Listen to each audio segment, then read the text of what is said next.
Les plus jeunes de nos concitoyens sont-ils si déconnectés de la vie politique que le disent certains sondages?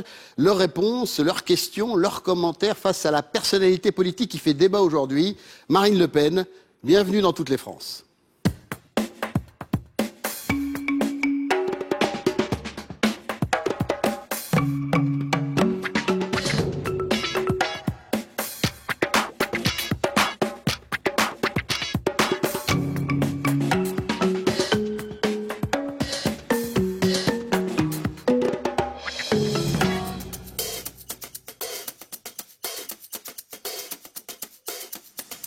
Toutes les France exceptionnelles depuis l'Institut du monde arabe avec une invitée exceptionnelle, Marine Le Pen, qui va tenter de répondre aujourd'hui aux interrogations de quelques-uns de nos plus jeunes concitoyens. Marine Le Pen, bonjour. Bonjour. Vous êtes présidente du Front National, vous êtes députée européenne. Merci d'avoir accepté notre invitation. C'est un plaisir. À vos côtés, Éric Bonnet, vous êtes directeur des études politiques de l'Institut BVA Opinion et vous avez analysé soigneusement tous les derniers sondages concernant notamment la montée du Front National. Merci d'être avec nous.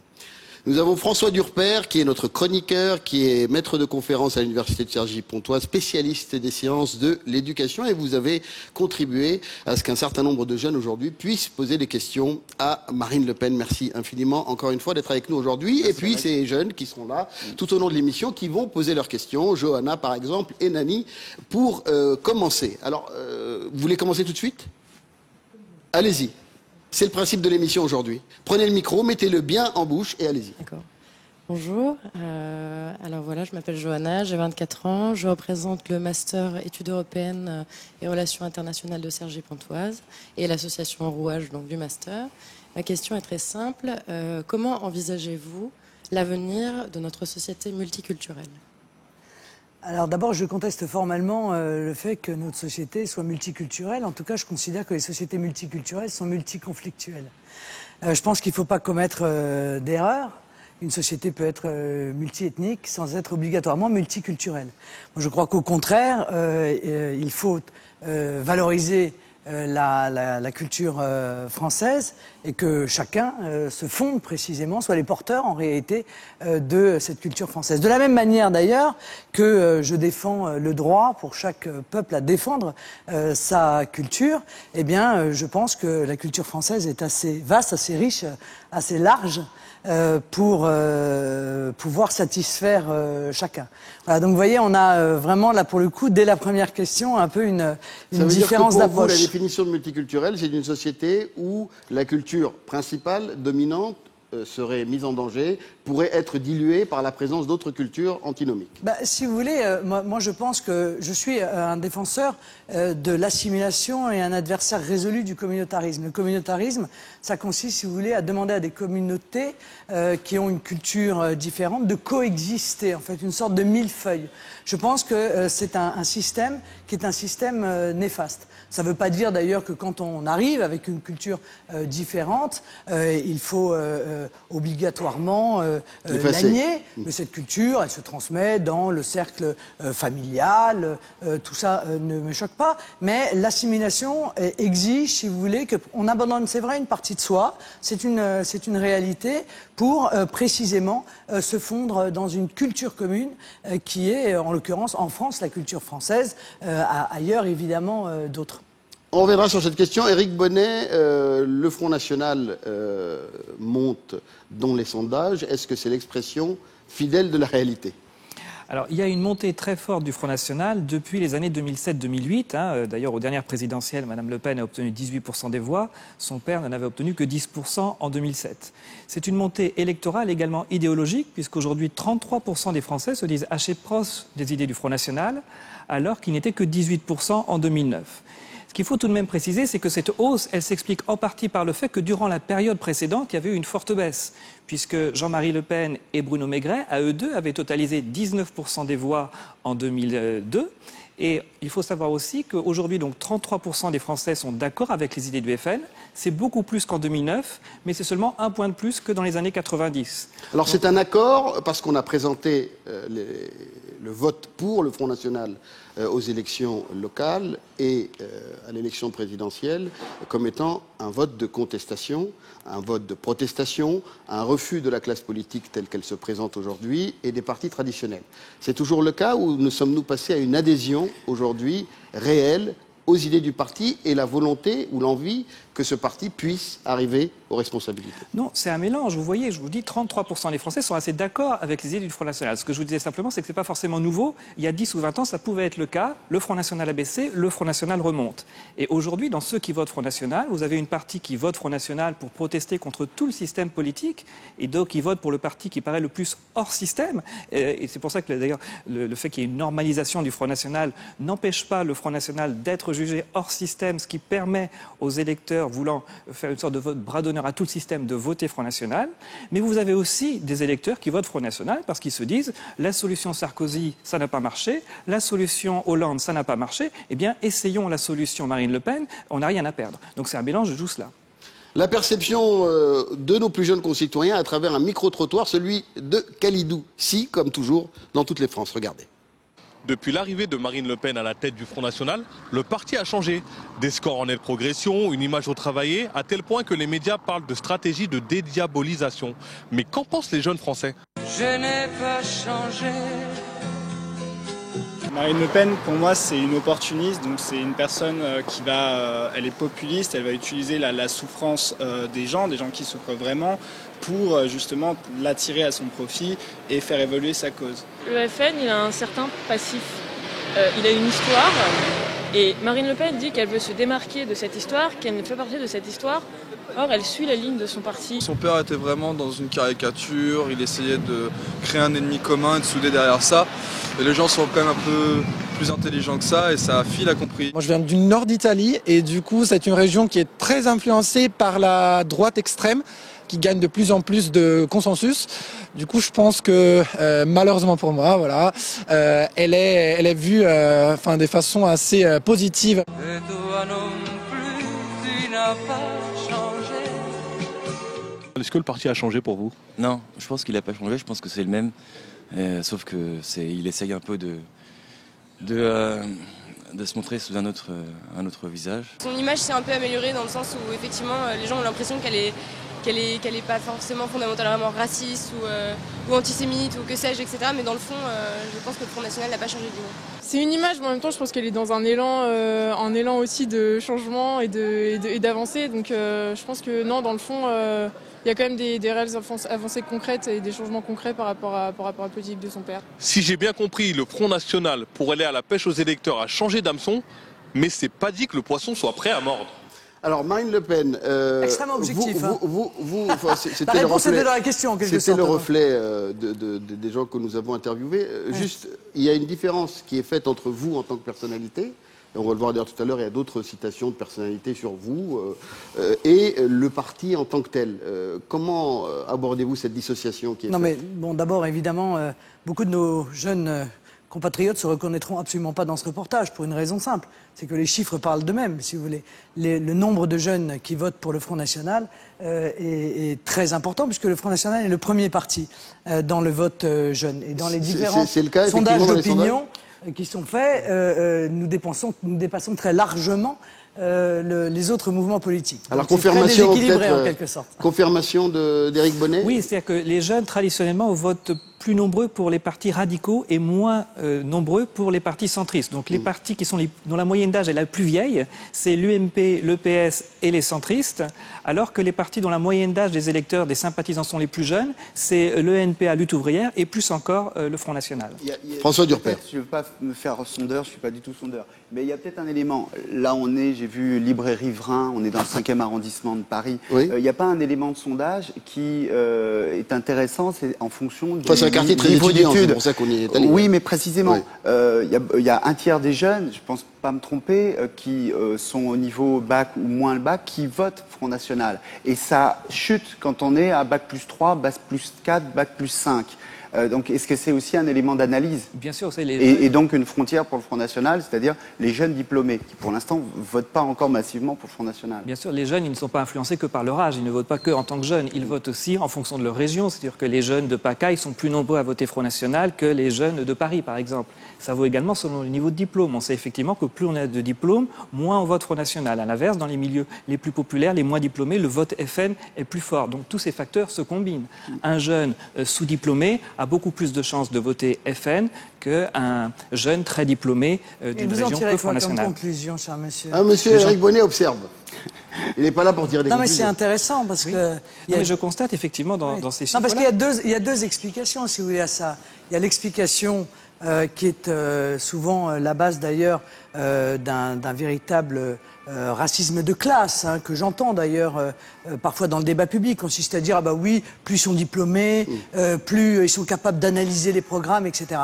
Et puis il y a une autre explication, c'est que il est évident que plus on est diplômé, plus on a le sentiment, même si c'est en train largement de changer, qu'on va être un peu les gagnants de la mondialisation, quoi, qu'on fera partie de la crème des 1% qui s'en tireront toujours, malgré la concurrence internationale déloyale, malgré la mondialisation sauvage. D'ailleurs, beaucoup vont s'apercevoir que c'est pas vrai, parce que au fur et à mesure, malgré leurs très beaux diplômes, ils seront quand même au chômage et ils seront toujours plus chers que quelqu'un qui aura les mêmes diplômes et dans un pays où les charges sont moins importantes, etc., etc. Alors que ceux qui n'ont pas de diplôme, eux, ils prennent de plein fouet, effectivement, la concurrence internationale déloyale, la désindustrialisation du pays. Et donc, c'est vrai que ça peut avoir, ça me paraît être une explication plus légitime que celle, encore une fois, que j'entends parfois et qui est fondée souvent sur un assez grand mépris. Nani, question. Bonjour. Je m'appelle Yanni, j'ai 23 ans, je suis en master 1 de droit pénal et sciences criminelles. Alors, j'aurais une question... C'est que Mme Le Pen est juriste de formation. Oui, j'ai fait un DEA de droit pénal. Enfin, le DEA n'existe plus, mais ça doit correspondre à peu près à ça. C'est ça. Donc, voilà. Comme vous. C'est le master 2. Voilà. Donc, j'aurais une question en 3 volumes, si vous me le permettez, pardon. Donc, vous avez déclaré vouloir supprimer le droit du sol, car selon vous, il s'hérite ou il se mérite. Alors, j'aimerais savoir comment on le mérite, sachant qu'il faut déjà avoir gagné le droit de pouvoir fouler le sol français. Ensuite, le 28 février 2011, vous avez déclaré dans le Figaro... Excusez-moi, je vais répondre à votre question les unes après les autres. Oui, c'est mieux. Je crains d'avoir oublié la première, arriver à la troisième, vous savez. Droit du sol, oui, c'est mon grand âge. C'est très juridique d'un côté, mais c'est intéressant. Alors oui, je suis tout à fait pour la suppression du droit du sol. C'est la nationalité française qui doit, à mon avis, s'hériter ou se mériter. S'hériter, chacun le comprend, un des deux parents est français, et donc on hérite de la nationalité française. Le mérite, écoutez, c'est assez simple. Lorsqu'on arrive à un certain âge, si vous méritez la nationalité française, selon un certain nombre de critères, qui, à mon sens d'ailleurs, doivent être objectifs, eh bien, on vous est français. Donc c'est un peu le droit du sol. Mais alors on a le droit, mais pas du tout. Non mais vous me confondez la présence sur le territoire national et la nationalité. Tout le monde n'a pas vocation à devenir français au motif qu'il foule le territoire national. Ça n'aurait aucun sens. Bon, donc et en plus ça vide d'ailleurs la nationalité française. Mais la loi actuelle ne fait pas mention de ça du tout. Ça vide la nationalité française précisément de sa qualité, si vous voulez. Moi, je considère que quand on arrive à 18 ans et qu'on est étranger, qu'on est de parents étrangers, si par exemple on a commis des délits multiples, si on a mis en cause l'ordre public, on ne devrait pas pouvoir accéder à la nationalité. Et c'est pas le cas aujourd'hui. À la nationalité française, bien sûr que non. Bien sûr que non. Aujourd'hui, l'acquisition de la nationalité française est quasi automatique en ce sens qu'il suffit d'une durée de présence sur le territoire. Il y a un certain nombre de critères et une appréciation discrétionnaire de l'administration. Il n'y a pas d'automaticité du tout dans l'obtention de la... La preuve que non, les frères Kouachi, excusez-moi, mais enfin, eux, ils ont eu la nationalité française, hein, et le moins qu'on puisse dire, c'est que déjà à 18 ans, à mon avis, on pouvait largement considérer qu'ils ne la méritaient pas. Mais ils sont nés en France, les Kouachi. Donc, oui, c'est ça, ils sont nés en France. La différence entre des Kouachi et des Auvergnats ou des Bretons... Ce que je suis en train de vous expliquer, c'est que l'acquisition automatique de la nationalité française, c'est du fait du droit du sol qu'ils sont devenus français. Voilà. Donc moi, je suis contre ce système-là. Je pense, encore une fois, qu'on peut conserver la naturalisation, c'est-à-dire vous réclamez la nationalité française, l'État français mesure s'il apparaît que vous correspondez aux critères et si vous méritez cette nationalité, mais l'automaticité, je considère qu'elle est profondément néfaste. Deuxième question, rapidement, on va prendre que deux, parce qu'il y a beaucoup d'autres jeunes qui souhaitent poser des questions. En rebondissant sur le fait d'expulser les jeunes ou les moins jeunes d'ailleurs qui commettraient des délits, vous allez à l'encontre de l'article 368 du Code de procédure pénale. C'est très technique. Donc ça deviendrait des apatrides, c'est ça que vous voulez dire. Voilà, donc en fait j'aimerais savoir, est-ce que ce serait pour tout type de délit? Puisque vous êtes contre attendez, on est sur un autre sujet là. Oui. Là, on est sur une autre question, c'est un autre sujet. Là, c'est un autre sujet. C'est ce qu'on a appelé la double peine. Oui. Bon, une formulation d'ailleurs, en l'occurrence que j'ai contestée. Nicolas Sarkozy a supprimé ce qu'on a appelé la double peine. C'est-à-dire qu'avant, lorsque l'on était étranger sur le territoire national et que l'on commettait un délit, à l'issue de votre peine, vous pouviez être renvoyé dans votre pays d'origine. Eh bien, je veux le retour à ce système. Voilà. Et ça passe par la loi, madame. Vous me citez un article du Code, certes, mais si vous voulez, moi, je suis précisément dans un processus qui vise à changer les lois pour pouvoir appliquer le programme politique qui est le mien. Bon. Et donc, je considère que lorsque l'on commet un délit grave ou plusieurs délits ou un crime a fortiori, eh bien, l'on ne doit pas pouvoir rester sur le territoire national à l'issue de sa peine lorsqu'on a la nationalité étrangère. C'est clair. Je ne vois pas qu'est-ce qui peut justifier qu'on puisse continuer à accueillir quelqu'un alors qu'il a troublé gravement l'ordre public et alors qu'il a violé la loi. Alors, un commentaire, puis on... il me semble qu'il y a un alinéa qui le prévoit déjà dans l'article 131. Alors, c'est assez technique, mais je crois que là, l'idée de Mme Le Pen est claire. Awa, question. Bonjour, je m'appelle Awa, je sors d'école d'ingénieur. Vous êtes ingénieur, oui. Oui, en énergie et le développement durable. Du coup, c'est un métier d'avenir, je veux dire, et qui peut servir la France, notre pays. Donc, j'aimerais demander si vous êtes si finalement vous êtes contente que mes parents, c'est-à-dire et d'autres parents comme les miens, aient pu immigrer en France pour que nous puissions servir la France. Non mais madame, vous êtes française? Oui. Bon, je ne comprends pas votre question. Si vous voulez, je comprends même pas. Non, la question est très claire. La question est claire. Awa dit, voilà, aujourd'hui je suis ingénieur. Je suis utile à la France. Est-ce que, vu effectivement certaines idées du Front National relatives à la question de l'immigration, ses parents sont immigrés, ont enfanté Awa, elle est là, elle est ingénieure, elle sert la France. Qu'est-ce que vous en pensez? Est-ce que c'est bien? Est-ce que vous êtes heureuse que ses parents aient foulé le sol français pour donner Awa? Non mais j'ai reformulé, excusez-moi, oui, mais Awa, est-ce que je suis fidèle à vos propos? Awa, ça c'est une manière, si vous voulez, de voir la problématique de l'immigration par le tout petit bout de la lorgnette. Le problème de l'immigration aujourd'hui est un problème majeur et c'est un problème qui touche l'ensemble des Non mais Français. Répondez quand même à son cas personnel avant d'aller au général. Répondre. Oui, voilà. Encore une fois, à partir du moment où la France a accueilli un certain nombre de personnes, que vous avez la nationalité française, vous êtes ingénieur, j'en suis ravie. Je suis très contente. Voilà. Ça me dérange absolument pas, que les choses soient extrêmement claires. Ce que je veux juste, c'est que les Français aient le choix en matière d'immigration.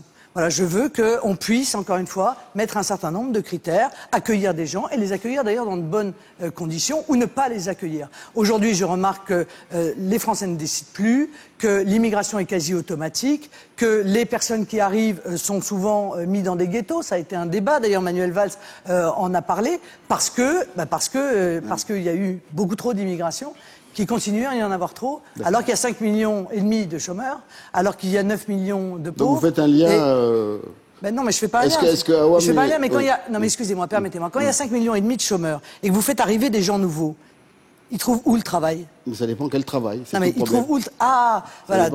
Donc en fait, on accepte l'idée que ceux qui arrivent et qui sont les immigrés doivent faire les travaux mal payés ou sous-payés. Ben moi, je n'ai pas cette vision-là. Voilà. Parce que je trouve que cette vision-là, elle est d'ailleurs méprisante. Donc je plaiderais, moi, et me battrais plutôt pour revaloriser les salaires des travaux du travail manuel, notamment, plutôt que de dire « Oh, ben c'est pas grave, c'est mal payé, on peut pas vivre avec le salaire qui est versé, c'est un travail trop pénible, on va faire venir de l'immigration. » François Durper.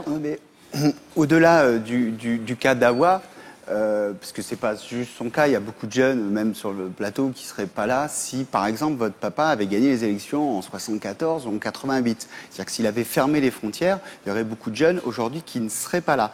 Et ces jeunes, aujourd'hui, ils sont ingénieurs, ils donnent leur richesse à la population française, ils sont français, et ils font que la France est une société plus jeune, par exemple, que la société allemande. Donc la question d'avoir, au-delà de son cas personnel, c'était peut-être de se dire, est-ce que vous êtes contente que votre papa n'ait pas gagné en 88 ? Non mais moi je veux bien faire de la politique fiction, mais on va la faire jusqu'au bout.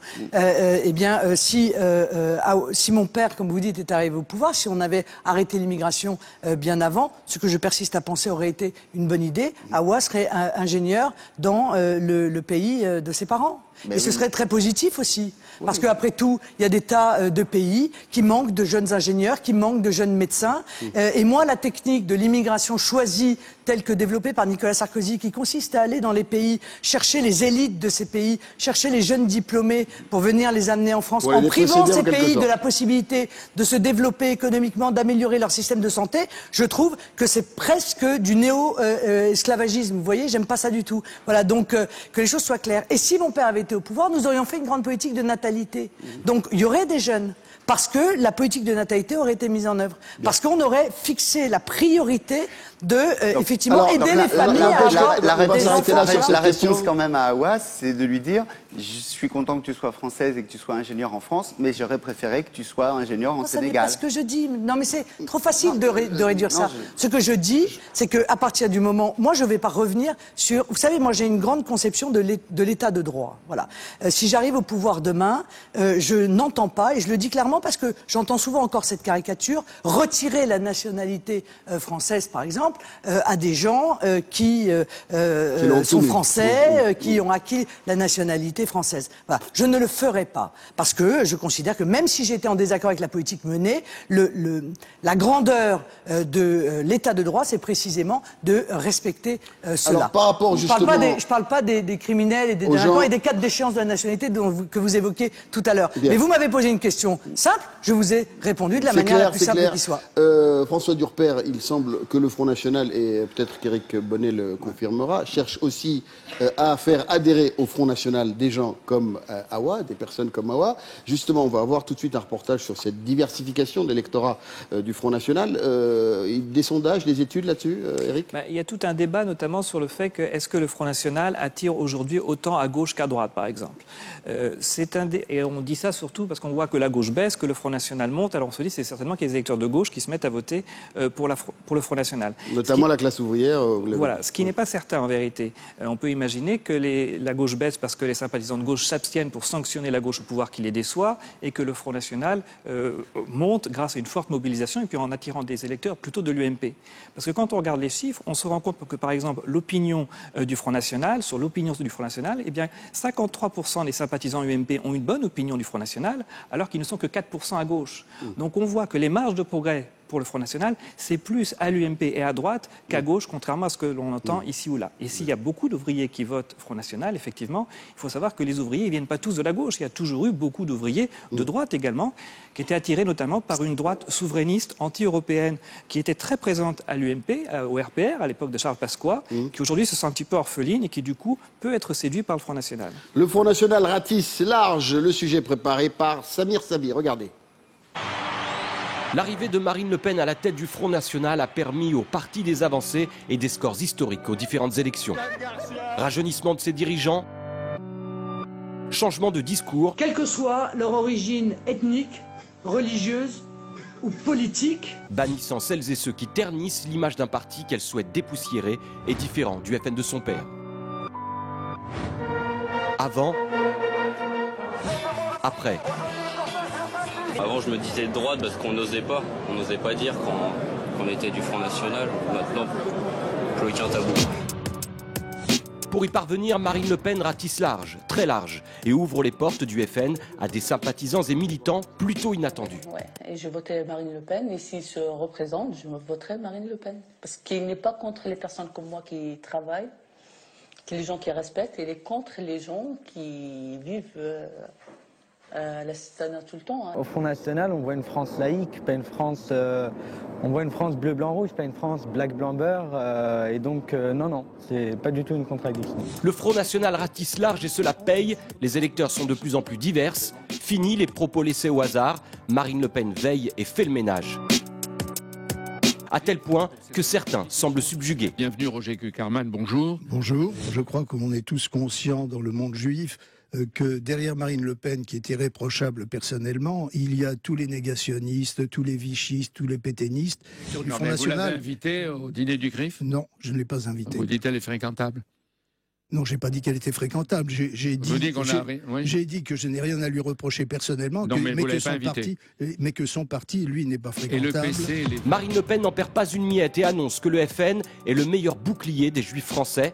Une opération séduction qui ne date pas d'aujourd'hui. La voici en 2011. Des méthodes antidémocratiques, des méthodes anti-républicaines, dont le but exclusif est de m'empêcher de m'adresser à nos compatriotes juifs pour leur dire que le Front National, contrairement à ce qui leur a été dit, n'est ni antisémite, ni raciste, ni xénophobe. Et ça marche. En 2012, un sondage estimait que près de 18% des Français de confession juive voteraient pour Marine Le Pen à la présidentielle.